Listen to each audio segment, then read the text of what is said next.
اعوذ باللہ من الشیطان الرجیم بسم اللہ الرحمن الرحیم اللہم صلی علی سیدنا محمد وعلی آل سیدنا محمد مبارک وسلم۔ اچھا جی، پارہ نمبر 2 میں آگے بیان دیکھتے ہیں کہ 9ویں رکوع میں ہے کہ بنی اسرائیل پر کتاب آئی لیکن انہوں نے کتاب کو بدل دیا۔ جو اس طرح سے بدلے، اللہ تعالیٰ نے فرمایا آگے بری مار ہے۔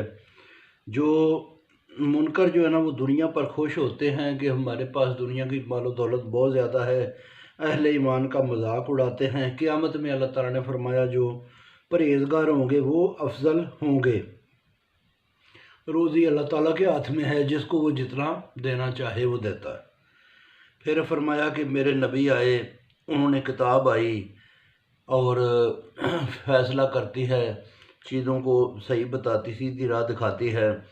جنت کا خیال رکھنے والے جو ہے نا، وہ کہتے ہیں کہ جی جنہوں نے سختیاں برداشت کیں، اللہ تعالیٰ کی، اللہ رسول کی مدد کی، تو وہ جو ہے نا ان کو بھی اللہ تعالیٰ ان کی مدد کرے گا، ان کو خوشخبری ملے گی۔ پھر لوگوں نے نا بہت زیادہ سوال پوچھتے تھے، تو یہ سوالوں کے جواب اللہ نے بتائے۔ لوگ پوچھتے تھے کس طرح کی چیز خرچ کریں، اللہ تعالیٰ نے فرمایا کہ کس کس کو ہم دیں یہ جو خرچہ ہوتا ہے فی سبیل اللہ۔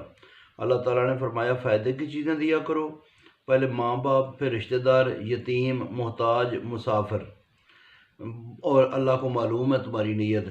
لڑائی کے بارے میں بتایا کہ لڑائی تمہیں اگرچہ بری لگتی ہے، یعنی کہ جہاد، مگر اللہ کا یہ حکم ہے، وہ جانتا ہے کیا اچھا ہے کیا برا۔ حرمت کے مہینوں کے لوگوں نے سوال کیا کہ حرمت کے مہینوں میں کیوں لڑائی نہیں کرنی چاہیے، تو آپ نے فرمایا کہ ان مہینوں میں لڑنا گناہ ہے، دین سے روکنا قتل سے بھی برا ہے۔ پھر فرمایا کہ کافر جو ہے نا وہ کوشش کرتے ہیں کہ یہ تمہیں دین سے جو ہے نا تمہارے دین کو خراب کرے، دین سے پھرا دیں، تو یہ جو ہے نا جو اس طرح کرے گا، جو پھرے گا دین سے، تو اس کے اعمال ضائع ہوں گے، وہ دوزخی ہوگا۔ پھر آگے فرمایا کہ مہاجر، مجاہد، یہ اللہ تعالیٰ کی رحمت کے امیدوار ہیں، اللہ تعالیٰ بخشنے والا ہے۔ جوئے اور سوال پر لوگوں نے سوال کیا کہ اس سے کیا ہوتا ہے، تو آگے اللہ تعالیٰ نے فرمایا کہ نبی ان کو بتا کہ اس میں نقصان زیادہ ہے، فائدہ اس میں کم ہے۔ لوگوں نے سوال کیا کہ کتنا خرچ کریں اللہ تعالیٰ کے راستے میں، تو اللہ تعالیٰ نے فرمایا جو فالتو ہو۔ پھر آگے فرمایا کہ یتیموں کا جو ہے نا، یتیموں کے بارے میں ان کو بتاؤ کہ یہ ان سے بھلائی کریں، اللہ کو ان کا مقصد اور ان کا جو ہے نا مسئلہ یہ سب کا علم ہوتا ہے۔ اللہ مشکل ڈال سکتا ہے، تو تدبیر والا جو ہے نا اللہ تعالیٰ تدبیر والا بھی ہے۔ آگے فرمایا مشرک عورتوں سے نکاح نہ کرو، ایمان لانا ضروری ہے، اگرچہ مشرک عورت اچھی لگے لیکن اس سے کم شکل لونڈی بھی بہتر ہے جو ایمان والی ہو۔ تو فرمایا کہ وہ دوزخ کی طرف بلاتے ہیں، اللہ تعالیٰ جنت کی طرف بلاتا ہے۔ پھر آگے انہوں نے فرمایا، آپ بتایا کہ جو ہے نا لوگوں کو بتاؤ نبی کے حیض کے وقت عورت گندی ہوتی ہے، اس سے دور رہو، جب صاف ہو تو پھر ان سے مل سکتے ہو۔ اہل توبہ اور اہل صفائی خدا کو مقبول ہیں۔ عورتوں کے پاس کھیتی سمجھ کر جاؤ، آگے کی تدبیر کرو۔ آگے کی تدبیر کیا کہ بچوں میں اولاد میں وقفہ ضروری ہے، بچے کو دودھ پلانا ضروری ہے، بچوں کی تعلیم و تربیت ضروری ہے۔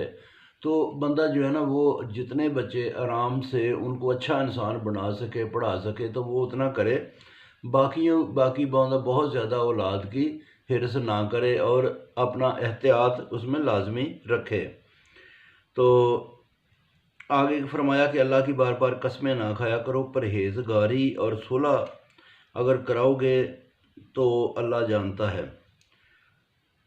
پھر آگے فرمایا دل کی نیت خدا جانتا ہے، وہ تحمل والا ہے، بخشتا ہے، لوگوں قسم پر نہیں پکڑتا۔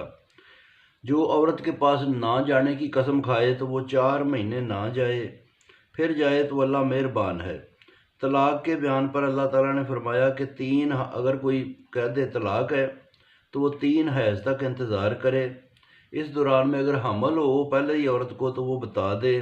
اس دوران رجوع ہے، دونوں رجوع کر سکتے ہیں 3 مہینوں کے بیچ میں۔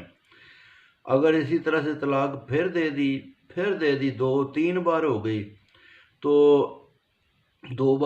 یا تو رجوع کر لو یا رخصتی کر دو، جو دیا واپس نہ لو، اگر یہ حدود اللہ میں خطرہ نہ ہو۔ اگر وہ خود چھوڑ جائے تو پھر جائز ہے۔ تو یہ ہے کہ 2 بار کے بعد تیسری دفعہ طلاق پر رجوع پھر نہیں ہو سکتا، جب تک کوئی اس سے شادی نہ کرے۔ پھر اگر طلاق ہو تو دوبارہ پھر خامن سے نکاح جائز ہوتا ہے۔ یہ حدود اللہ ہے۔ طلاق کہا تو عدت کے بعد رخصتی ہے یا رجوع ہے، زیادتی نہ کرو۔ اللہ کا حکم اللہ کا مذاق نہیں، یہ اللہ تعالیٰ کا احسان ہے کہ اس نے کتاب سے تعلیم دی۔ تو بہت شکریہ جی، باقی پھر سماؤں گا۔